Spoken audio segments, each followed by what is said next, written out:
Thanks very much for the introduction, and Governor Branstad, thank you very, very much for pulling this together. That shows bold and confident leadership we have here in this state, and I want to thank all of the states that are represented here, that have come here for this hearing today, from Indiana to Nebraska, North and South Dakota, Minnesota, Missouri. I know I'm forgetting some of them, but a lot of the Corn Belt is represented here. A lot of the good soybean producing areas in the country are represented here today.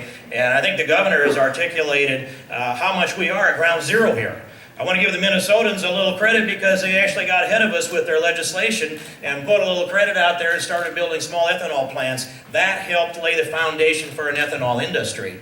So that I can today listen to this introduction from Lieutenant Governor Reynolds about how this 1 out of 435 congressional districts in America leads the nation in renewable energy production. That is the 4th district in Iowa. And just my little extra piece of that is that if the 4th district were a state, it would actually be the largest state producing renewable energy in America as well.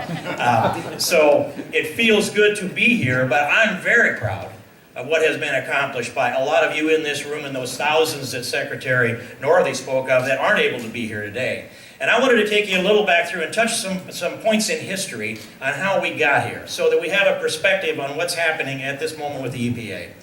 And I would take you back into the 70s, and I remember a president who said to us, plant fence row to fence row. We need all of the food you can produce because we're going to export that over to places like Russia.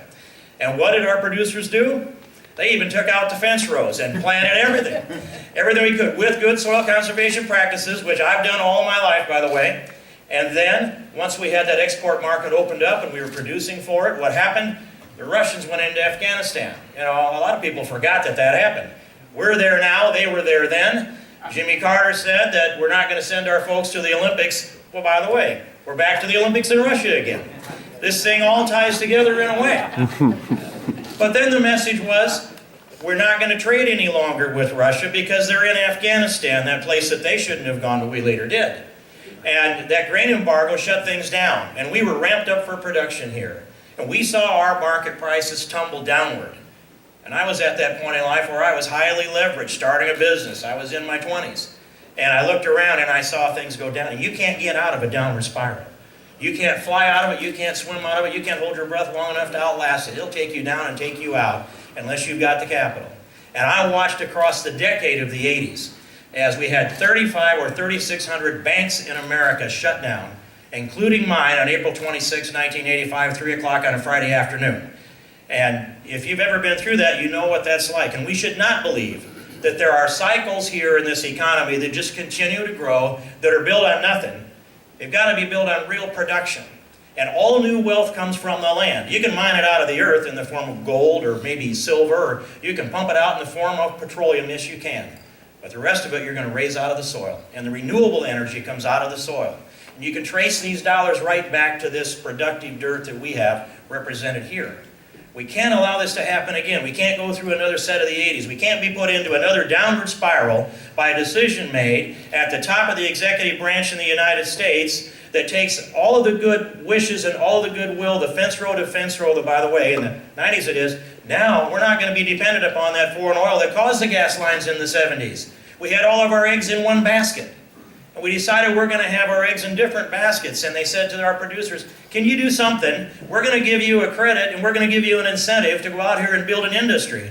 And by the way, you couldn't just go borrow that ethanol industry from ADM and Cargill. They weren't interested in developing a petroleum competition market. They were not interested in sharing their engineering and their design and their biotech with us.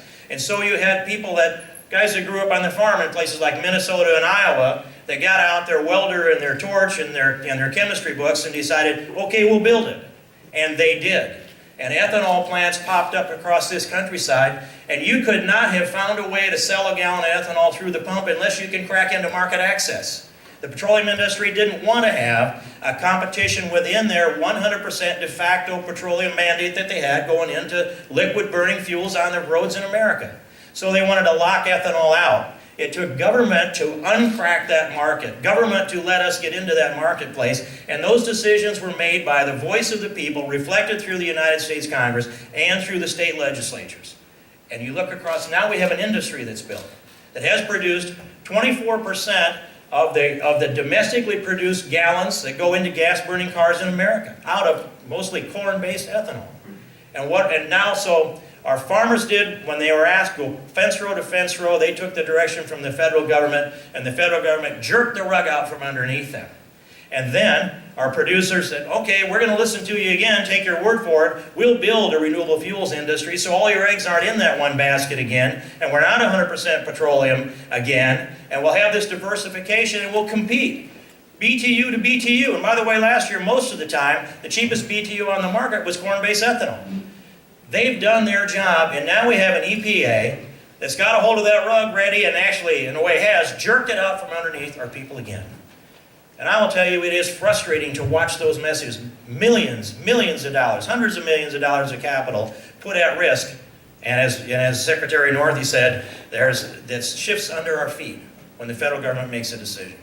This is an illogical decision. It's not based on modern data. It's not based on 2013 data. It's based on 2011 data. And the rationale of this, there's a law that says this is what you shall do. They're having a little trouble reading that correctly, as Secretary Northey said. And I don't want to save that argument and hope that they simply listen to ours. There's no downside to this. And you look at the Rubik's Cube of renewable energy, and you turn it over and over and over again, it looks better and better, not worse and worse. And the lab said you can only get 2.74 gallon of ethanol out of a bushel of corn, and now we're squeezing 3 gallon out of that on a regular basis. And so we've not been limited by the limitations of the people that thought they knew this industry. We set new standards. Creative entrepreneurs have set new standards, and we are contributing to this economy. We're competing against petroleum, and if we let the petroleum lobby influence, and if, by the way, the environmentalists have lost a little bit of their fervor for this, that's not rational to me. There's enough CO2 displaced by ethanol and renewable fuels in this country to the equivalent of taking 27 million cars off our streets. And so every side of this thing looks good. Renewable energy, and I should put into this, the biodiesel industry got hit harder than ethanol did. They got hit harder on a percentage basis. When you look at what's here, it's good for the environment. It's good for the economy. It's 45,000 jobs. It gives us independence.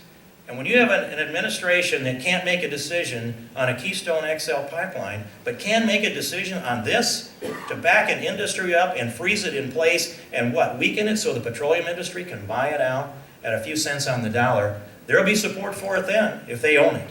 Right now, they're locking the competition out. And the RFS is market access, that's all it is. It's not a tax on anybody. It's a benefit to the consumers, anywhere from roughly $1 billion a year to $12 billion a year to up as high as $1.50 a gallon, depending on who you want to listen to. But it's a plus for our consumers, it's a plus for our environment, it's a plus for our balance of trade, it's a plus for competition and the cost of energy. And anything that competition and the cost of energy keeps our prices down, it makes us more competitive in this country, on this continent, in this hemisphere, and in the world. So this is important. I thank the governor.